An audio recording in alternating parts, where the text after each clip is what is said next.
I'd like to welcome Dr. Ozdemir to the show. And today we're talking about integrative medicine. And we're going to cover some really interesting points like how to support your immune system. And last but not least, suggestions that she has about sending your kids back to school.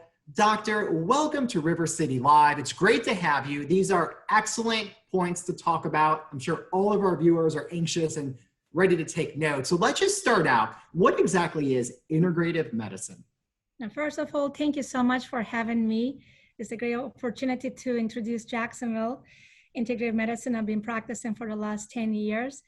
Integrative medicine is the interconnectedness of different modalities that we can pull from our toolbox to provide patients different answers for all the areas that they might be dealing, but conventional medicine doesn't have. And integrative medicine meets patient where they are with the tools that might be from understanding the trauma, understanding the toxins in their environment, understanding their psyche. I call it thoughts. So, and integrative medicine also works very connectedly with conventional medicine. It is not an alternative medicine. Integrative medicine is not just being out of the box. Integrative medicine and recognizes conventional medicine, but then complementarily pulls other modalities to meet the patient's needs in a more holistic approach. And doctor, you have a background in both. So you are an MD, so you have the background in conventional medicine, but you wanted to explore integrative medicine, correct? Yes, I'm a board certified pediatrician practicing since 1996 and 2010, and I joined the University of Arizona Center for Integrative Medicine for a 2-year fellowship as a conventionally trained pediatrician based on a personal family need. And I kind of felt that I can have more answers for my own family. And that journey started when my younger daughter was first born in 1999, and just kind of a little rough patch for 10 years. And then I felt one day that there must be more answers to meet her needs. And then I followed the 2-year fellowship with Dr.O in Arizona Center for Integrative Medicine, part of the University of Arizona healthcare system. Can you describe the approach of integrative medicine? How is it different than conventional medicine? So if a patient walks in, are you treating really all systems then? You're taking a look at everything? Conventional medicine, based on the evidence of disease and a population-based approach, and then uses an evidence-based outcomes, and we apply this generalized approach to patient's diagnosis, and we pull treatment modalities. Integrative approach on top of that understands the bio-individuality of that patient, and then we can actually individualize that patient's need where they have encountered that I sometimes call it accidents happen. So we had an accident here, what happened first? And we build that whole systems approach in a wholesome fashion using different tools from our toolbox to solve the root cause of that disease, then use again evidence-based modalities to complement the patient's healing process. Now, as integrative medicine, is this something that is new, or is it something that's old, kind of went away, and it's resurfacing again?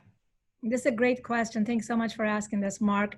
And integrative medicine is evidence-based modality. The database is being started collected since 1998, and with the leadership of Dr.O in University of Arizona.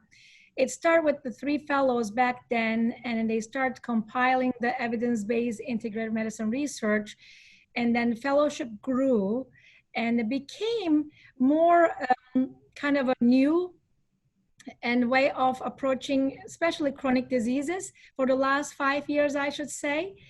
And a practitioner of integrative medicine for over the last 10 years, nothing new for us, but I think this is a new modality for regular patient to now hear more and more, especially when we run out of answers in the conventional realm.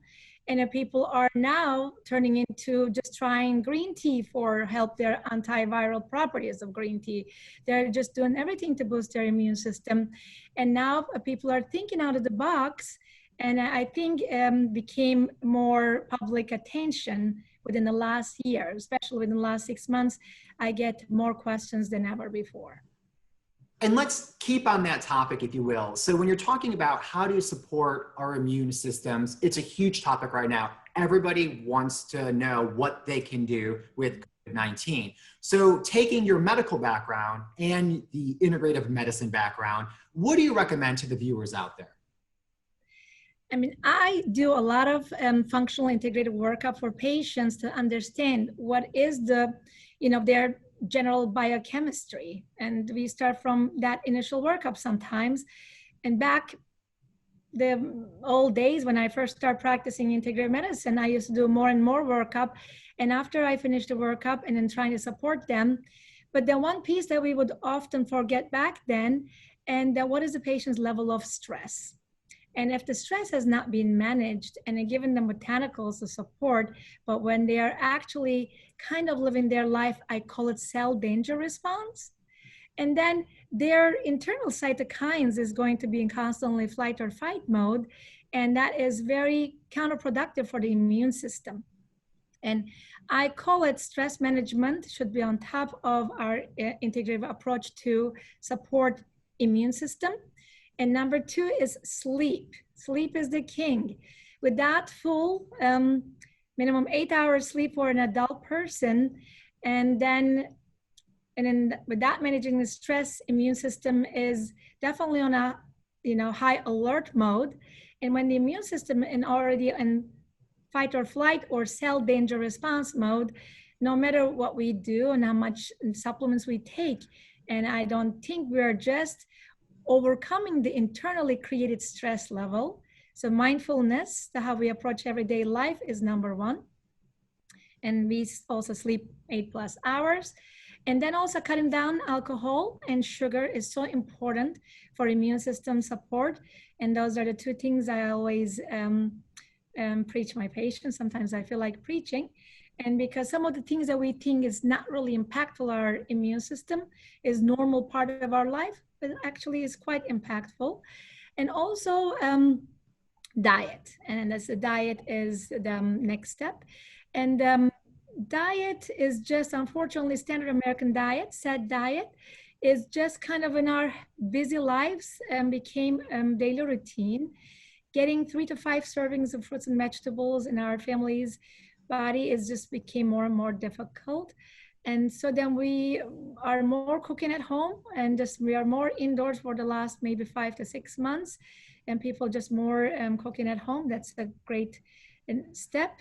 But however, food quality and then eating natural, regional, not necessarily highly organic, but it could be natural, regional, or local source, local catch before the food quality goes down, and then putting on our table. It's also very important for our patients. Yeah, well, you named several things, and I could see how they all add up to really help out to support your immune system. The other thing that I like about everything you mentioned, you actually have control over. You have control over, for the most part, what you eat, how much sleep you get. If you're under stress, there are some outlets out there to help relieve stress. So I like that idea of it. And if you think about it, if you're not doing those things for your body, how will it ever be equipped to fight off disease or anything like that? So it's a great foundation to build upon. My last question for you is the other topic on everybody's mind right now with families, with kids going back to school. It's a lot of stress for the kids and the parents. Are there any suggestions that you have? And currently, I mean, the universal guidelines is the kind of a cliche word we're all using. And the law of the large groups is spreading, and it is decreasing our immune system to be exposed to large group environments. But in terms of families, and then the decision has to be individual, and we would love kids to go back to their natural environment and for their psychosocial, emotional growth. In the meantime, we cannot be oblivious of the fact that in a large group law is going to increase the transmission of the infectious diseases. So using universal guidelines and hand washing and social distancing and practicing and less than 6 pretty much in daycare situations of number of kids, and is a universal number over the years, decrease the transmission of germs. But also family needs to assess their risk factors individually. So if there's an elder person in the family living, and then their risk factors might be much higher, and a family with chronic illnesses, their risk factors are much higher. And I'm glad our mayor left some of these decisions to school districts to decide individually to assess their risk factors. I'm very happy about it. And also, families to kind of be cognizant about and who they're hanging out with, and what kind of guidelines each family member following, and who they are having play dates with, and then just keeping conscious awareness about the fact, and then keeping everyone sterile and safe. It should be the practice. Well, thank you so much for all your time and information. We appreciate it. If people want to learn more about you and your practice, where can they go? They can go to our website, obtainhealth.com, and they also can go to Dr.O.Jax.com. And we have a lot of information coming through our newsletter soon.